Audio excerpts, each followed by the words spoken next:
Domingo 16 después de Pentecostés. Lectura de la epístola del apóstol San Pablo a los Efesios. Hermanos, os ruego que no desmayéis en mis tribulaciones, pues sufro por vosotros, las cuales son vuestra gloria. Por esto doblo mis rodillas ante el Padre de nuestro Señor Jesucristo, a quien llaman Padre todos los hijos en los cielos y en la tierra, para que conforme a sus gloriosas riquezas os fortalezca con la virtud del Espíritu en el hombre interior, que more Cristo por la fe en vuestros corazones, y arraigados y cimentados en la caridad, podáis comprender con todos los santos cuál sea la anchura y la longitud, la alteza y la profundidad del misterio de Cristo, y conocer la caridad de Cristo que sobrepuja a toda ciencia, de suerte que seáis llenos de la plenitud de Dios, al que es poderoso para hacer todas las cosas más cumplidamente de lo que pedimos o entendemos, según el poder con que obra en nosotros.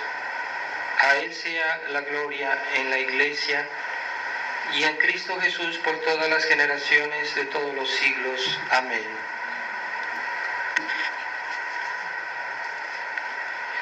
Continuación del Santo Evangelio según San Lucas. En aquel tiempo entró Jesús un sábado a comer en casa de un cierto fariseo principal, y los judíos le estaban acechando. Púsose en su presencia un hidrópico, y Jesús, dirigiéndose a los doctores de la ley y a los fariseos, les dijo: ¿es lícito curar en sábado? Ellos callaron, mas él, tocando el enfermo con su mano, le sanó y lo despidió. Y dirigiéndose a ellos les dijo: ¿quién de vosotros, si su asno o su buey cae en un pozo, no lo saca luego en día de sábado? Y a esto no podían replicar. Observando cómo los convidados elegían los primeros puestos, les propuso una parábola, diciéndoles: cuando fueres convidado a bodas, no ocupes el primer puesto, no sea que esté convidado otro más indistinguido que tú, y viniendo el que os convidó a entrambos te diga: cede a este el puesto, y entonces con sonrojo tendrás que ocupar el último lugar. Mas cuando fueres llamado, ve y ocupa al último puesto, para que cuando venga el que te convidó te diga: amigo, sube más arriba. Y entonces recibirás honor ante los demás comensales, porque todo el que se ensalza será humillado, y el que se humilla será ensalzado.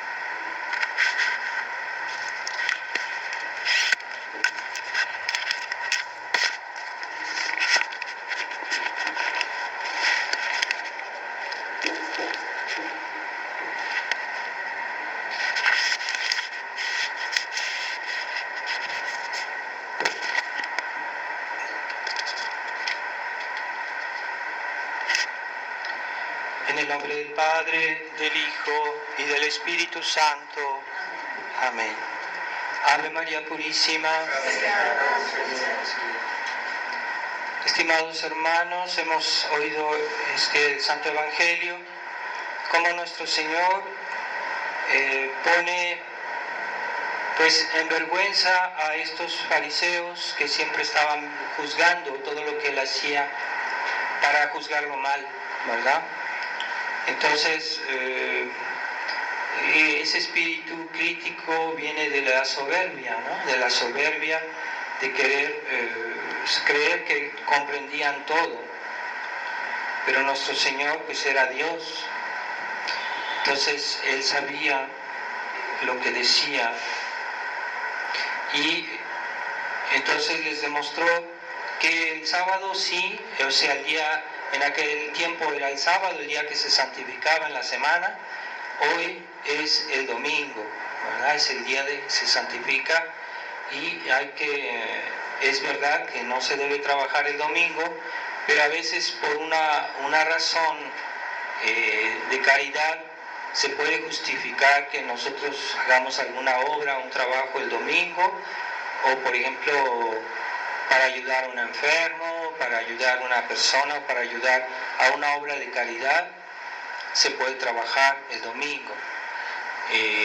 No hay que abusar de eso porque hay personas que con cualquier pretexto trabajan el domingo. Y nosotros vemos que en la sociedad hoy ya no se respeta este día. Cuando vamos por las calles vemos que muchos comercios abren ya el domingo. No todos los trabajos del domingo están prohibidos en el domingo. Hay trabajos que son necesarios para la sociedad y que se pueden hacer el domingo, ¿verdad? Que no están prohibidos. Por ejemplo, los que vigilan la seguridad de la ciudad, los que venden comida, porque el domingo hay que comer también. Entonces, como los restaurantes, no es pecado trabajar en un restaurante el domingo, ¿verdad? Los doctores, hay cosas que se vuelven necesarias el domingo, pero hay cosas que no se justifican. Hoy la gente trabaja realmente sin necesidad el domingo, entonces eso es pecado y es pecado grave, ¿verdad? No se puede trabajar el domingo si se hace pecado mortal, ¿verdad? Yo pienso que si uno trabaja un poquito, no creo que sea pecado mortal, pero si ya pasan, por ejemplo, 3 horas, o ya se vuelve grave.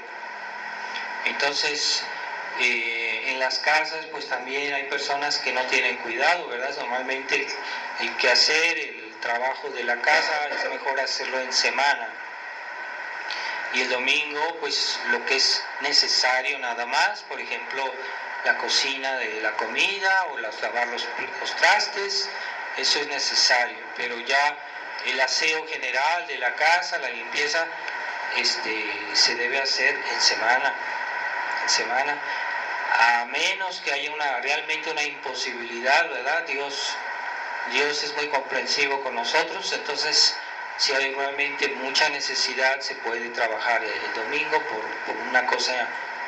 Hay personas que trabajan toda la semana y que no tienen un momentito durante la semana libre, ni el sábado, entonces a veces pues por necesidad lo pueden hacer el domingo, pero hay que tener claro que no es normal, ¿verdad? Eso no debería ser, pero a veces uno hace ciertas cosas que no debería hacer porque está en la imposibilidad de hacer de otra manera, ¿verdad? Entonces tiene que ser una razón de peso para poder trabajar el domingo. Entonces no cualquier detalle, ¿verdad? Que hay personas que por cualquier detalle, a veces porque dicen, no, es que tengo que salir de paseo, tengo que ir a visitar a fulanito, eso no es razón para faltar a la misa. La misa es una obligación grave. Tiene que haber una razón de peso, una razón seria. Entonces algunos que dicen, no, es que invité a fulanito a comer, pero es que es que no es suficiente. Tiene que ser algo serio. Entonces hay que organizarse para que uno pueda hacer todo, pero no faltar a misa. A veces puede haber razones muy graves que si por ejemplo una reunión familiar que es importante, donde se reúne toda la familia y que no se puede hacer de otra manera, y que si uno faltara, pues eso crearía problemas serios. Bueno, eso puede justificar, pero muchas veces no se justifica, ¿verdad?, que uno haya invitado a fulanito, a menganito, para faltar a la misa, ¿verdad? O algunos que se ponen a trabajar el domingo, hacer cosas que podían haber hecho el sábado, ¿verdad? Entonces eso no justifica, ¿verdad? Pero sí, a veces hay motivos de caridad. Por ejemplo, tenemos un amigo, una persona que está enferma y solo tenemos el domingo, pues podemos irle a ayudar, ¿verdad? Hacer su limpieza, hay personas que hacían en otros tiempos obras de caridad y eran grupos que eran organizados por las parroquias en otros tiempos, y esa gente iba a ayudar a las personas que vivían solas o que estaban enfermas y les hacían su limpieza y etcétera, aunque fuera domingo, pero ahí es porque es una obra de caridad. Y es lo que nuestro Señor nos dice, ¿verdad? Que a los fariseos, ¿verdad? Que a esta persona que estaba enferma, nuestro Señor la curó el domingo porque es una obra de caridad. Y así que, como ellos no creían que Él fuera el Mesías o no creían que Él fuera Dios, entonces por eso mismo no lo escuchaban, ¿verdad?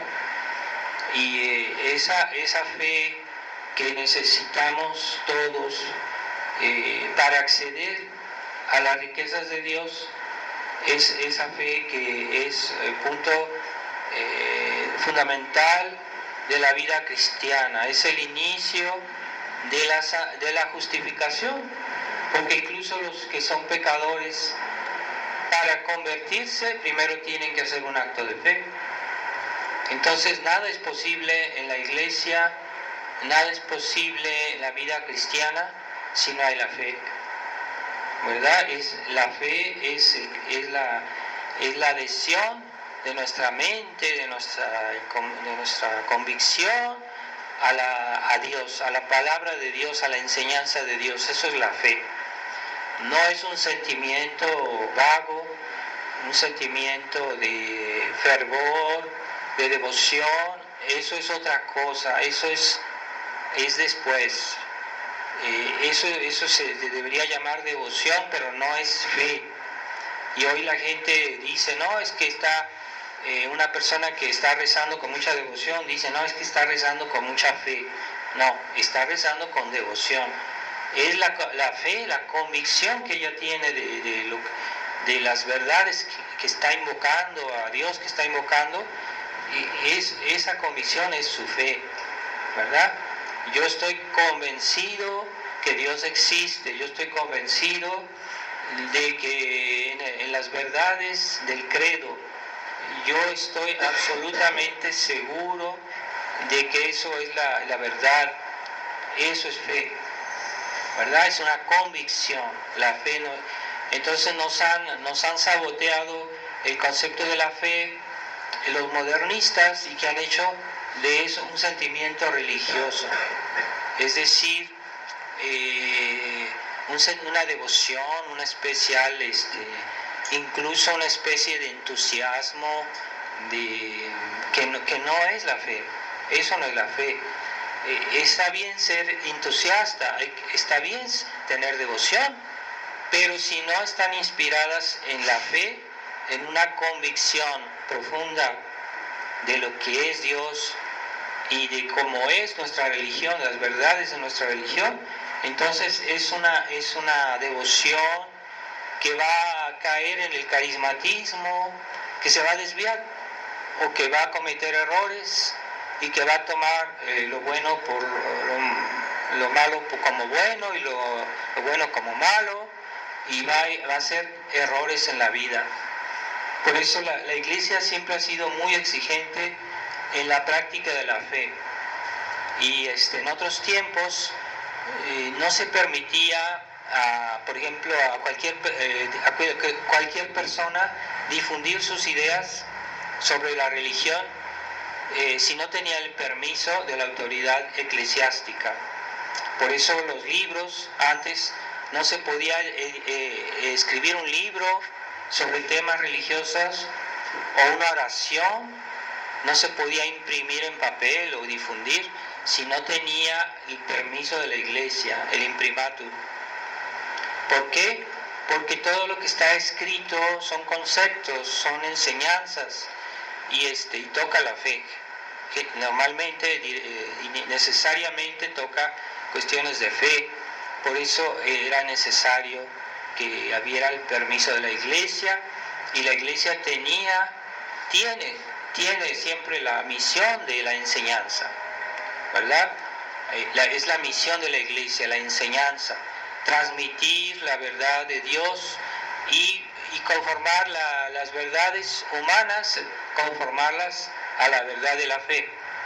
Es la misión de la iglesia, la misión de los sacerdotes, ¿verdad? Porque hoy, con la desorientación que hay en el mundo, hay muchos laicos que se quieren arrogar la misión de enseñar, pero los laicos no tienen la misión de enseñar, pueden tener la misión de repetir lo que la iglesia dice, repetir lo que dicen los buenos libros aprobados por la iglesia y repetir pues las enseñanzas de personas calificadas que son los sacerdotes, ¿verdad? Los sacerdotes que no están contaminados por el modernismo, que no están contaminados por los errores modernos, que son sacerdotes seguros en la tradición. Entonces, sí, pueden difundir lo que dicen estos sacerdotes, ¿verdad? Pero ahorita la gente ha olvidado que la misión viene de lo alto, viene de Dios y pasa por la iglesia. Es el orden de las cosas. Dios hizo así las cosas. Pero como hoy la iglesia está en crisis, como hoy los sacerdotes están en crisis, entonces ya hay fieles que creen que lo hacen con muy buena voluntad y que tratan de ayudar a los demás, pero deben siempre tener presente que todo lo que se dice en la iglesia debe estar dentro de lo que la iglesia ha aprobado. Entonces, por eso hay que a veces simplemente difundir textos que ya existen, ¿verdad? De libros que nosotros podemos hallar en los libros viejos, en las tiendas de libros usados. Hallamos libros muy buenos que son anteriores al concilio y que son seguros. Entonces, esa es la referencia, son libros que fueron aprobados por la iglesia cuando la iglesia estaba bien, y es lo que hay que usar como referencia. Y en nuestro tiempo, pues después del famoso concilio Vaticano II, pues hay que referirse solo a obispos o sacerdotes que son realmente tradicionales y fieles al antiguo magisterio. Y pues tenemos una gran referencia, por ejemplo, los dos obispos que fueron un modelo y que lucharon contra las ideas conciliares, que fueron Monseñor Lefebvre y Monseñor de Castro Mayer, que era un obispo brasileño, y que eran, si se pueden conseguir los textos, yo les puedo conseguir los textos de ellos, y son seguros, son obispos católicos, ¿verdad? 100% católicos. No es que ellos hayan inventado nada, sino que ellos están en la continuidad con la tradición de la iglesia, simplemente. Y cuando hubo el concilio, pues hubo muchos obispos que pensaban como ellos y que estaban en sintonía, completamente de acuerdo. El famoso Cetus Internationalis Patrum, que fue una agrupación de obispos que combatieron durante el concilio contra las ideas modernistas, pero como el Papa Pablo VI estaba ganado a las ideas modernistas, pues sí, claro que no podían ellos vencer, y no lo pudieron, porque era el Papa que estaba apoyando a los obispos modernistas. Por eso pasó lo que ha pasado, ¿verdad? Entonces los dos obispos que realmente continuaron, porque eran muchos obispos, pero con el tiempo se fueron cediendo, se fueron adaptando, se fueron volviendo modernistas, y ya al final no eran como eran en el concilio. Es dramático lo que pasó en el concilio, porque todos aquellos que dijeron, no, es que yo voy a estar dentro del contexto de la iglesia, la estructura de la iglesia, no quiero hacer problemas, yo quiero estar bien con el Papa, me voy a adaptar, Y todos esos terminaron volviéndose modernistas, que eran tradicionalistas, esos obispos que durante el concilio eran 100% tradicionalistas, pero esa presión de estar viviendo en la estructura de la iglesia oficial sin protestar, sin hacer nada, queriendo siempre quedar bien con el Papa, con los obispos, terminaron cambiando su mentalidad, terminaron volviéndose modernistas. Entonces los que no cambiaron, por una gracia especial de Dios, fueron Monseñor Lefebvre, Monseñor de Castro Valle, que dieron el ejemplo, ¿verdad? Y por eso fueron perseguidos, fueron excomulgados, fueron prohibidos, fueron señalados con el dedo, según eso, porque eran contra la iglesia, contra el Papa. No, ellos eran por la iglesia y por el Papa. Los que estaban contra la iglesia y contra el Papa era esa corriente modernista del Concilio Vaticano II. No nos hagamos más falsas ideas, porque hoy se llama negro a lo blanco y se llama blanco a lo negro. Entonces no es así. Ellos, los que sí eran realmente católicos, eran esos dos obispos que quedaron, ¿verdad? Y había en ese tiempo muchos sacerdotes que también reaccionaron y que eran tradicionalistas, pero con el tiempo han ido desapareciendo, han ido muriendo. Entonces actualmente los sacerdotes tradicionalistas que quedan fueron los que Monseñor Lefebvre, por la obra de Monseñor Lefebvre, dejó, ¿verdad? Esa es la... Y nosotros debemos tener conciencia de eso. No es una cuestión de personas, ¿verdad? Que dicen, no, es que ustedes son lefebrianos. No somos lefebrianos, somos católicos, católicos 100%. Y queremos la profesión de la fe 100%, ¿verdad? Entonces, si comenzamos a practicar, es normal que con el tiempo vayamos a flaquear. En España, cuando Pablo VI hizo la nueva misa, había una asociación de sacerdotes, eran miles, no sé si eran 3.000, 5.000, eran muchísimos, y todos estaban contra la nueva misa. No querían decir la nueva misa y se negaban a decirla. Entonces el Papa Pablo VI les mandó a Bugnini, los fue a ver a España y los regañó, los asustó, les dijo, no, es que si ustedes hacen esto, ustedes están contra el Papa, etc. ¿Y qué pasó? Pues ese respeto humano, esa falsa respeto a la iglesia y al Papa, pues esos sacerdotes cedieron. Si no hubieran cedido, en España hubiera actualmente un movimiento tradicionalista muy poderoso. Pero el miedo, el respeto humano, es que no quieren quedar mal, porque ¿qué van a decir en la iglesia? Nosotros no somos desobedientes, estamos bien con el Papa. Bueno, este Papa era modernista.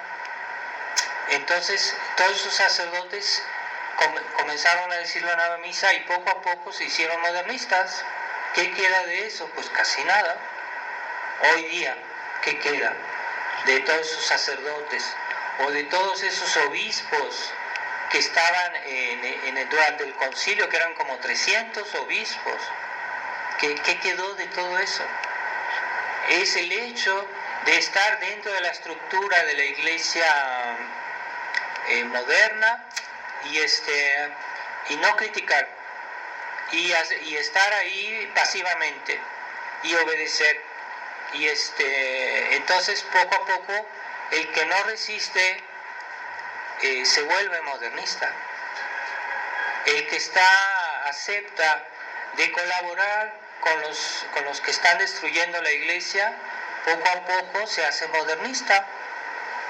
Eso es una cosa que se ha visto en los hechos, se ha visto. Es el hecho de estar conviviendo con personas que no tienen la fe, colaborar con ellas, uno hace que uno pierda la fe, así, ¿verdad? Entonces, esa es lo que ha pasado en la iglesia. Y es lo que está volviendo a pasar en todos aquellos católicos tradicionalistas, entre comillas, que dicen, no, es que yo no quiero estar en ruptura con el Papa. Nosotros no estamos en ruptura con el Papa, estamos en ruptura con las ideas del Papa, pero no estamos contra el Papa, rezamos por él, no estamos haciendo cisma, pero no podemos obedecerlo y tenemos que estar a una distancia prudente de él, porque si no nos contaminamos y nos vamos a ser modernistas. Por eso es como cuando hay un lugar donde hace mucho frío, si una persona no se mueve, se muere de frío, se congela. Y así en la iglesia actualmente, aquellos que no resisten, aquellos que no luchan, poco a poco se enfrían.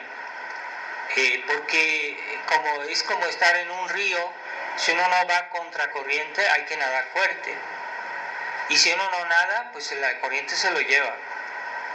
Entonces hoy es un río de iniquidad que vemos no solo en la iglesia, también en la sociedad.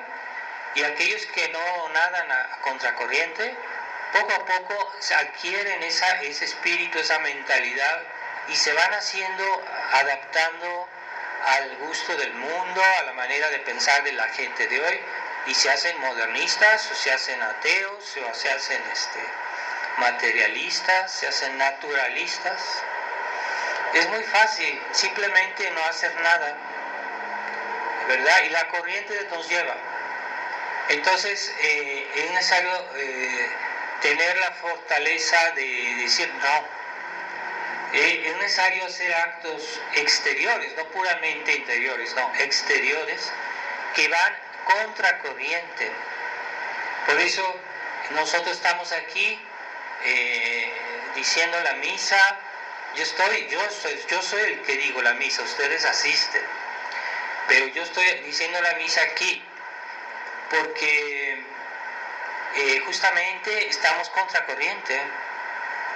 Estamos contra corriente y yo hubiera podido decir, no, es que no quiero que me señalen con el dedo, no quiero que la gente piense que no sé qué, entonces voy a tratar de estar bien con el obispo, y lo primero que me dirían, padre, usted tiene que decir la nueva misa, padre, usted tiene que dar los nuevos sacramentos, padre, usted tiene que enseñar el nuevo catecismo.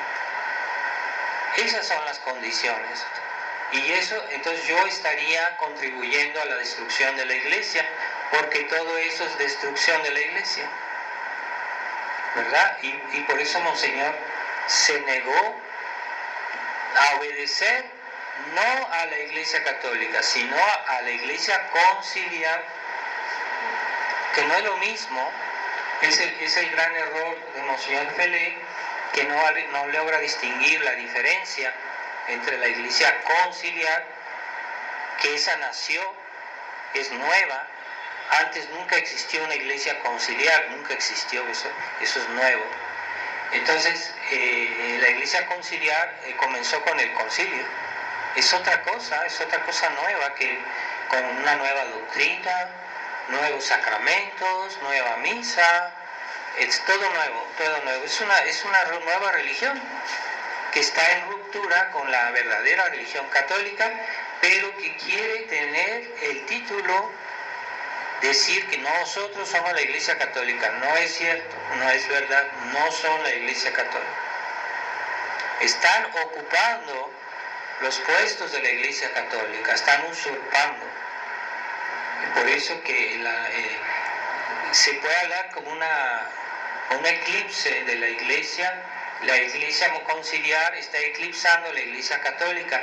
Lo poco que queda de la iglesia católica, porque cada vez menos, lo poco que queda está siendo destruido, ¿verdad?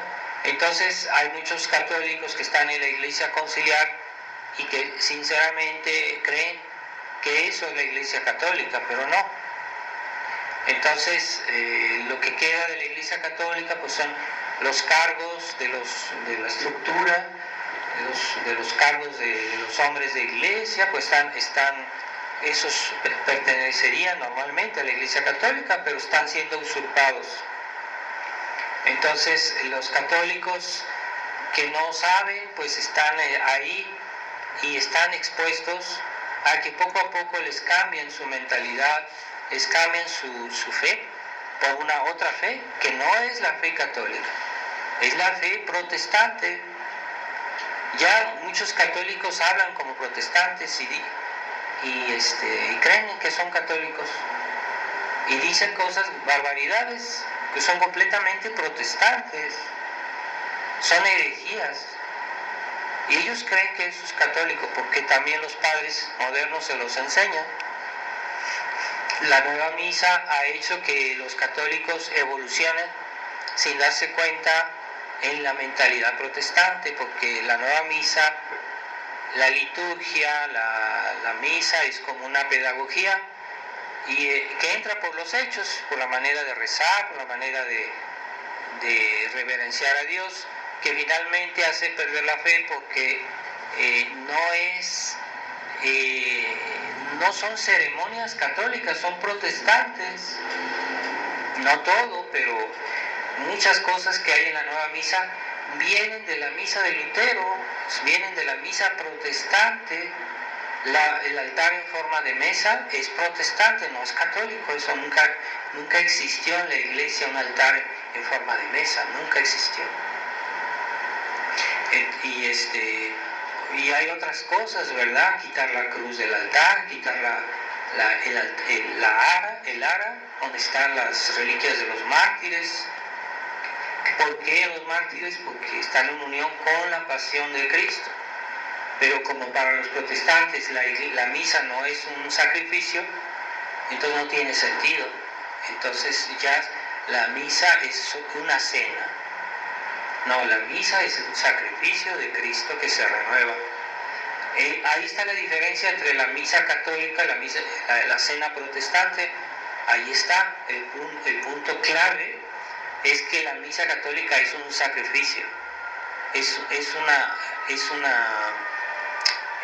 un sacrificio de expiación. ¿Expiación de qué? De los pecados. Pero los protestantes no necesitan expiación, para ellos no es necesario la expiación. Entonces ya hoy los católicos ya no tienen claro la idea de la expiación. No tienes que ¿por qué hacer penitencia? ¿Por qué expiar mis pecados pasados? No, ellos no se preocupan por hacer expiación. Ya en la iglesia moderna ya no se hace casi, a muy poco, ayuno, abstinencia, ya todo es porque la idea de expiación ya no tiene sentido en los católicos modernos, no quiere decir nada. Para ellos se trata todos de ser buenos, pero no, hay que expiar nuestros pecados. No es suficiente el hecho de que recemos, sino también hay que expiar. No es suficiente que amemos a Dios, que amemos al prójimo, no, también es necesario expiar nuestros pecados pasados, porque si no, no puedo ir al cielo, si no hay expiación. Lutero decía que ya con Jesucristo, con su muerte, ya había pagado todo y que ya no había necesario hacer nada más. Es falso. San Pablo dice, yo tengo que cumplir lo que falta en mí a la pasión de Cristo. ¿Qué falta en mí a la pasión de Cristo? Pues es mis actos de expiación. Yo ciertamente recurro a los méritos de la pasión de Cristo, pero yo tengo que completar esos méritos, como dice San Pablo, es cuando yo hago lo que a mí me corresponde, y de esa manera estoy participando de la pasión de Cristo. Pero Lutero decía, no, es que no hay que hacer nada, ya Dios nos salvó. Y ya muchos católicos pues dicen, no, pues de todos modos, si sigo pecando, de todos modos Jesucristo ya pagó todo, pues no hay problema. Y Lutero decía, sí, puedes peca fuertemente, pero cree más fuertemente. Entonces, así te salvarás. No hay que burlarse de Dios. No hay que pecar, hay que tratar de no pecar. Y de aquellos pecados que ya me arrepentí, por ejemplo, debemos expiar. No es suficiente el hecho de que yo me haya arrepentido, que yo me haya confesado, no es suficiente. Debo expiar mis pecados pasados. Los santos pasaban su tiempo a hacer penitencia de sus pecados y no tenían casi pecados. Nosotros, ¿qué debemos hacer? Deberíamos hacer más penitencia, y hoy que se necesita más es cuando menos se hace, porque nunca ha habido una época de tantos pecados como hoy, ¿verdad? E incluso hacer penitencia por los pecados de los demás, ¿verdad? Que hagan las órdenes religiosas que vivían para hacer penitencia. ¿Qué hacían? A veces eran personas que no tenían muchos pecados, pero se la pasaban expiando los pecados de los demás. Por eso en esa época había más paz, Dios bendecía a la sociedad. Y hoy que ya no hay quien expíe, ya los religiosos modernos ni piensan en eso. Están pensando en obras de ayudar a los demás, pero es más importante salvar las almas que ayudar a los cuerpos, ¿verdad? Primero está la salvación de las almas. Entonces, en otros tiempos se hacía mucha penitencia, se hacía obras de expiación, y eso es es necesario que nosotros tengamos espíritu de expiación. Se puede ofrecer pues todo aquello que nos cuesta esfuerzo, que nos cuesta sufrimiento, lo podemos ofrecer como penitencia. Nuestras obligaciones cotidianas es la primera penitencia. Soportar a nuestro prójimo que vive con nosotros y que nos hace a veces la vida pesada, pues hay que soportarlo, ¿verdad? Eso es penitencia. Como una esposa que aguanta los defectos de su marido, o un marido que aguanta los defectos de su esposa. Entonces eso lo puede ofrecer a Dios como penitencia, y es la cruz, es lo que se llama la cruz. La cruz no es solo Jesucristo en la cruz es también nosotros en la cruz. Eso es la cruz. Entonces debemos asumir nuestra misión. Cada uno de nosotros tiene una misión. Yo tengo familia, yo tengo rezar por ellos. Primero, las personas cercanas. ¿Quiénes son las personas cercanas? Pues los católicos. Ahorita la falsa caridad del Concilio Vaticano II hace que nada más piensan en las otras personas que no son católicas, ¿verdad? El Papa se preocupa por todos, menos por los católicos. Hay persecución contra los católicos en China. Han hecho prisionero a un cardenal que era tradicional, y el Papa no lo defiende, lo deja así, no dice nada. Pero de otras cosas sí habla, de todos sus discursos habla de cosas que son conformes al mundialismo, a la agenda mundialista, a eso sí habla, pero no defiende a los católicos que son perseguidos. Hay ahorita países donde los católicos los matan, los persiguen, hay persecución, y nadie dice nada. El Papa nunca dice nada de eso, ¿verdad? Eso no es caridad. La caridad comienza primero por los de la propia casa. La primera caridad es con nosotros mismos.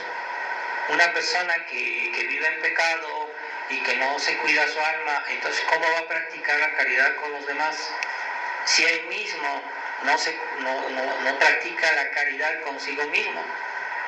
La primera caridad es con nosotros mismos, después con nuestra familia, después con los católicos, primero con los buenos católicos, y después hay que rezar también por los pecadores, pero primero hay que rezar por los buenos católicos que hay en el mundo y que conservan la fe y que también tienen mucha dificultad a vivir su catolicismo. Hay que rezar por ellos, que tal vez pueda hacer que se desanimen o que abandonen la lucha, porque la lucha es dura. Y hay que rezar por ellos. Nosotros, aunque no los veamos, no seamos egoístas. Hay personas que solo se preocupan de lo que está alrededor de ellos. No piensan en los demás, no piensan en el mundo, no piensan en otros países. Hay personas que aman a su país, pero los otros países no les interesa, no rezan por ellos. Sí, hay que rezar por los demás países, sobre todo los que tienen una tradición cristiana, aunque hoy ya parecen más bien países paganos que cristianos, pero tienen una tradición cristiana, católica. Hay que rezar primero por esos países y también por los demás para que un día se conviertan, ¿verdad? Por todo el mundo hay que tener corazón un poquito menos estrecho, ¿verdad? Hay personas que son muy mezquinas y solo piensan en sus necesidades que les tocan a ellos en su vida directamente, y a los demás no les interesa, no piensan en el prójimo, no rezan por los moribundos, no rezan, por ejemplo, las oraciones de la iglesia que se hacen el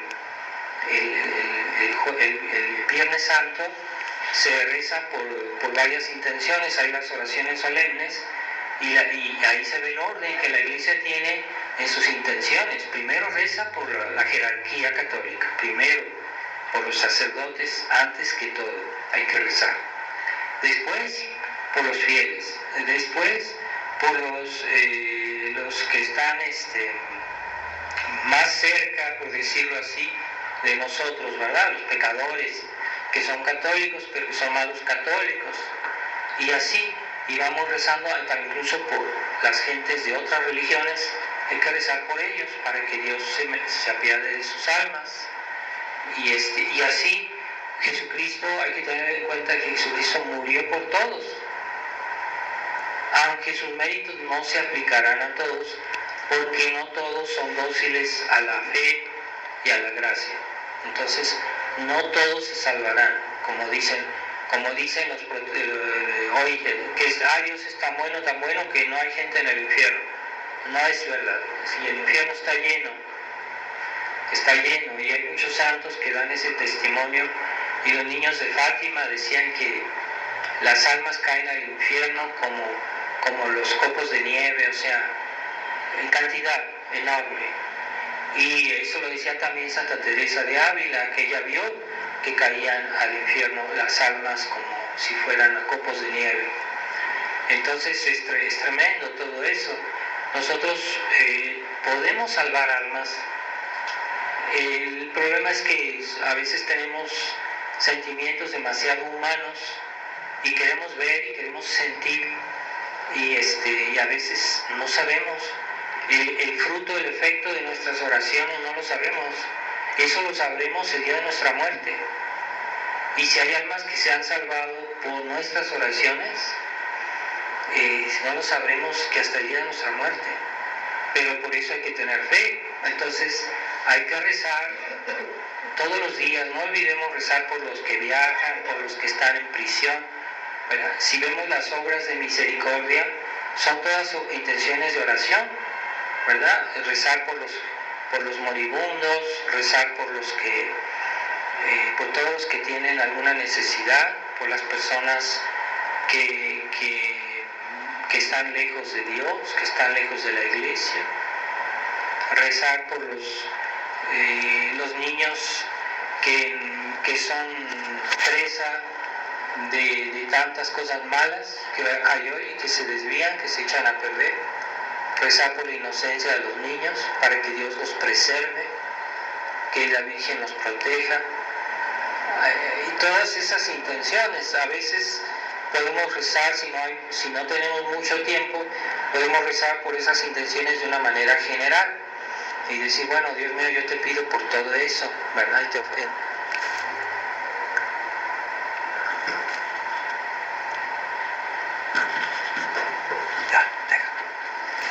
te pido por todo eso, así en mi rosario, lo digo por todas esas intenciones y hay que tener fe. Entonces, así que esa fe es una lucha constante, toda la vida será así, porque toda la vida tenemos que luchar con nuestras debilidades, nuestra pereza, a veces ni siquiera es algo voluntario, la naturaleza como tal pesa, ¿verdad? Yo, por ejemplo, quiero hacer algo, pero no tengo ganas, es la naturaleza.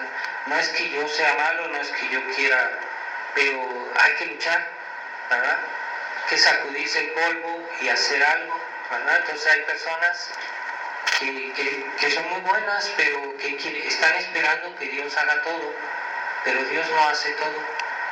Y el drama es que Dios está esperando que esos católicos hagan sus deberes y ellos, los católicos, están esperando que Dios haga lo que a ellos les corresponde. Y así hay muchos católicos flojos, liberales, que son necios porque no creen que Dios tiene que darles todo servido en un plato y que ellos no hacen esfuerzo, ¿no? Ese es el gran drama de los católicos liberales, que han sido siempre muy pasivos, y eso ya viene de lejos, ya no es ni siquiera hasta el siglo XIX ya había esa mentalidad de la que los mismos cristeros se quejaban. Los cristeros, yo he visto escritos que hablan de esa pasividad de los católicos. La verdad, en realidad en esa época había mucho más católicos que eran fervientes, ahora hay menos, pero ya en esa época que estaban mucho mejor que nosotros, pues ya se quejaban los cristeros diciendo, no, es que los católicos en México no hacen nada. Sí, pero fue una parte de la población mexicana que reaccionó, ¿verdad? Una parte, que era todavía católicos más sanos, tenían más fe, una auténtica fe que no estaba todavía contaminada con el liberalismo, ese liberalismo que nos vino, que nos lo trajeron de Europa, que viene de Francia, el liberalismo católico, el espíritu liberal, ¿verdad? Que también Porfirio Díaz lo trajo, porque él creó una cierta estabilidad política y eso fue algo bueno, pero no es suficiente, porque él trajo toda esa falsa cultura liberal de Europa. No era la cultura cristiana de Europa, la civilización que venía de Europa, la civilización católica, no, era la civilización liberal, la enciclopedismo de la Revolución Francesa, eso era. Y él comenzó a hacer ese daño en México con las escuelas, porque introdujo esa mentalidad liberal en los estudios, que es una manera de ver el conocimiento, pero sin Dios. Es el naturalismo, el enciclopedismo, estaba rodeado de personas que les llamaban los científicos, eran personas que estaban imbuidos del positivismo francés. Entonces, eso hizo mucho daño, aunque en cierta manera él hizo mucho bien también, porque retuvo, creo, en México una situación, una cierta estabilidad económica, pero no es suficiente, porque su obra, cuando él murió, cuando él se fue, pues la destruyeron. Esa obra no permaneció porque justamente era frágil, no estaba bien consolidada y no era católica, era construir sobre la arena. Por eso lo que él construyó se derrumbó, no tenía bases. ¿Y cuáles son las bases de una sociedad? Siempre será la fe católica, ¿verdad? Aquello que defendieron los cristeros y que desgraciadamente fueron traicionados por un clero que ya estaba contaminado del liberalismo romántico, del liberalismo, del concepto de la falsa caridad, y por eso falló el clero, pero es que ese clero no era el clero tradicional mexicano, que en otros tiempos era realmente un ejemplo, un modelo, el clero mexicano de otros tiempos. No, era el clero que ya estaba contaminado por las ideas liberales, por el espíritu romántico, y que confunden la caridad con el romanticismo, sentimentalismo, y todo eso debilita nuestro combate, porque no lo vemos como realmente dónde está el enemigo. Estamos poniéndole azúcar a todo, ¿no? Los cristeros sí eran lúcidos, pero ciertamente en México en esa época sí faltaba formación contrarrevolucionaria, y por eso los cristeros en cierta manera también fueron presas de todo este problema, porque también les faltaba cierta formación, aunque en sí eran personas íntegras y personas valientes, pero decidieron obedecer a estos arreglos, estos pactos con el gobierno anticristiano, porque ellos tenían muy alta el sentido de la obediencia. Y es verdad que es algo excelente la obediencia, pero la obediencia no es absoluta. Cuando con un hombre de iglesia o con cualquier persona se aleja de la tradición y comienza a pactizar con el enemigo, pues ya no hay que obedecerlo, es sentido común. Pero ellos obedecieron.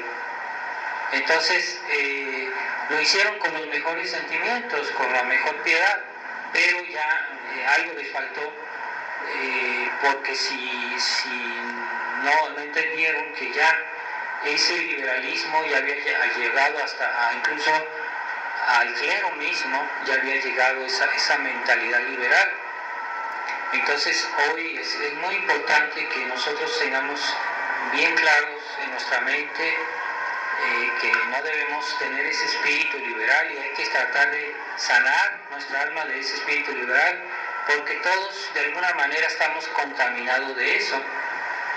Pero la gran diferencia es aquellos que tienen el espíritu liberal y que no les importa y que quieren seguir así, y aquellos que tenemos algo de espíritu liberal pero queremos curarnos y luchamos por eso. Hay una grandísima diferencia entre una persona que es mala o que está mal, y una persona que está mal pero quiere curarse y que lucha por eso. Todos somos pecadores, ¿verdad? Pero hay unos que somos pecadores arrepentidos, y tenemos siempre que luchar con nuestros defectitos que todos tenemos, ¿verdad? Todos tenemos defectos, ¿quién no?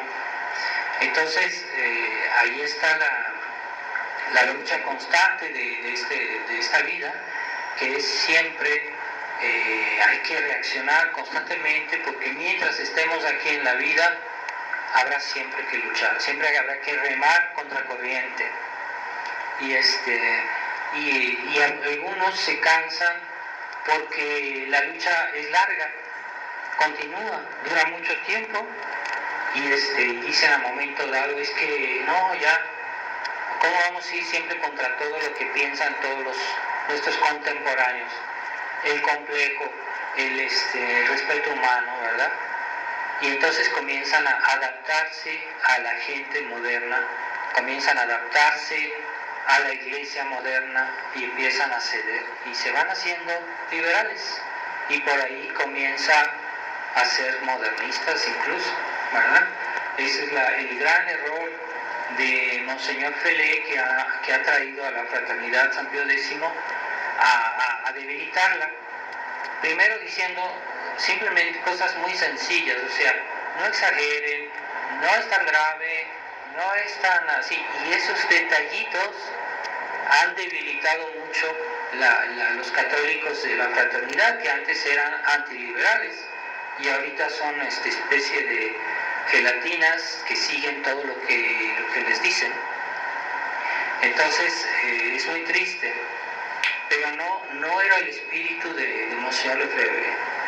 No era, cuando yo entré a la fraternidad, cuando yo entré como seminarista, la fraternidad era completamente diferente de como yo la conocí el último tiempo que estuve en la fraternidad.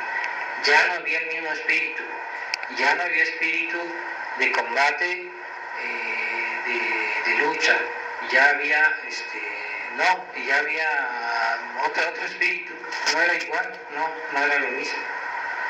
Pero eso no lo hicieron de golpe, lo hicieron gradualmente. Esa es la astucia, como hizo Lutero en Alemania. Alemania era un país católico y el pueblo era católico, y él dijo, no, es que yo no voy a decirles francamente lo que quiero hacer, porque si no la gente lo va a rechazar. Entonces dijo, bueno, entonces vamos a comenzar de a poquito. Primero vamos a dar la comunión de pie, y ya que la gente se acostumbró a la comunión de pie, ahora vamos a dar la comunión en la mano. Y ya que la gente se acostumbró, entonces ahora van a ser las mujeres que distribuyan la comunión. Y ya que la gente se acostumbró, se pasan a otra cosa. Así hizo Pablo VI. Si ustedes ven, en los años 60 el misal fue reformado varias veces. El misal fue reformado varias veces. Cada vez le quitaban algo. No lo hicieron de una manera brutal. Y así la gente se fue acostumbrando. Y poco a poco hicieron lo mismo que Lutero. O sea, primero comunión de pie, y después comunión en la mano, después, y todo así. Entonces, yo conocí, cuando estuve en Italia, un catedrático de historia que enseñaba en una universidad en Italia y que era tradicionalista. Y me dijo, padre, yo comprendí el problema de la iglesia actualmente porque yo me especialicé en el periodo de Lutero, el periodo de ese siglo. Y todo lo que hizo Lutero es lo que están haciendo hoy, así como lo hizo él. Lo tomaron como modelo, pero no lo dicen, pero es eso. Entonces el demonio es muy astuto. Cuando ve que una persona está muy cerca de Dios, no le va a proponer un pecado mortal, le va a proponer algo malo bajo apariencia de bien. Es que es astuto el demonio. Y los que le sirven iguales. Y así poco a poco han ido debilitando la fe de los católicos. Ahorita ya un católico y un protestante ya no se ve mucho la diferencia. Dicen lo mismo. Ya no son los mismos conceptos, pero sí tienen el título, es que yo soy católico, ¿verdad? Sí. Entonces y así gradualmente el demonio actúa. Es lo mismo, el mismo fenómeno que está pasando en la fraternidad, que ya comenzó con ciertos detalles, ¿verdad? Con el famoso peregrinaje del año 2000, que fue la fraternidad a Roma, y que fueron los obispos de la fraternidad recibidos por el cardenal Castrillón Hoyos, y los recibió en un bonito lugar, y todo bonito, y todo sonrisas, y todo, ay, qué bien, es que Él está por nosotros, Él nos quiere apoyar. Pues nada, hasta la fecha no se ha visto nada concreto.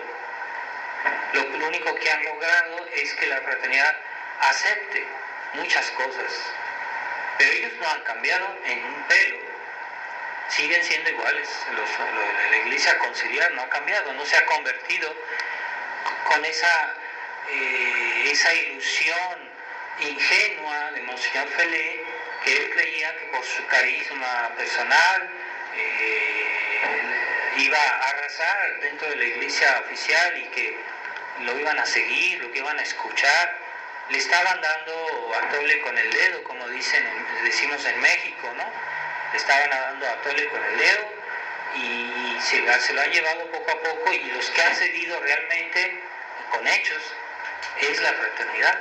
Es el gran drama, y también es algo gradual, y ya la gente ya se acostumbró a esa nueva mentalidad, en la fraternidad, ¿verdad? Entonces, eso le puede pasar también a nosotros si somos, no somos atentos al detalle y debemos fundamentarnos en nuestra fe y tener siempre presentes que esta vida siempre, hasta que no venga Jesucristo a juzgar a los vivos y a los muertos, esta vida será siempre una lucha, un combate, y que siempre la iglesia será militante, siempre, y que la fe se ha vuelto escasa y que por eso hay que cuidarla más, con más cuidado, ¿verdad? Se ha vuelto escasa, hay que conservarla bien en nuestros corazones, que no se corrompa, que no pierda el sabor, y que es muy fácil hoy, con el trato que tenemos con la gente de hoy, hacerse liberal es muy fácil, lo más fácil que hay. Bueno, pues vamos a pedirle, recordemos que en el mes de octubre, que va a comenzar el próximo domingo, es el mes dedicado a los ángeles y la devoción a Nuestra Señora del Rosario. Entonces, los ángeles que guerrearon por Dios y el rosario, que es el instrumento de tantas victorias del catolicismo. Así que ese combate nos lo enseñan muy bien los ángeles y la Virgen María. Y en esta semana es la fiesta también de San Miguel Arcángel. Invoquemos a San Miguel Arcángel que con todos los ángeles, él luchó y venció, ¿verdad? Son guerreros, los ángeles son todos guerreros. ¿Por qué nosotros no deberíamos serlo? Debemos ser guerreros. En el buen sentido, no es para personas que están siempre peleando con su prójimo, que son conflictivas entre los buenos cristianos, no. La guerra no es con los demás católicos, sino con los demonios y los que son enemigos de Dios, los que son modernistas, los que son liberales. Hay un cierto combate, ciertamente no es igual con las personas que están erradas. A veces no se trata de atacarlas personalmente, sino simplemente de orientarlas, de tratar de darles buen ejemplo, ayudarlas. Es una manera de combatir. Estamos combatiendo sus defectos, estamos combatiendo sus errores, a veces primero por las buenas, claro que sí, siempre por las buenas primero, y ya cuando se agotan todos los recursos, pues sí, puede haber problemas a veces, pero nosotros ya sabemos lo que debemos pensar y creer. Entonces nos preparamos para el mes del Rosario, que comienza el mes ya en estos días, y vamos a tener en cuenta de decir un poco más de rosarios en el mes de octubre. Así que el domingo próximo tenemos Santa Misa, así que Dios mediante aquí nos vemos. Ave María Purísima, en nombre del Padre, del Hijo y del Espíritu Santo.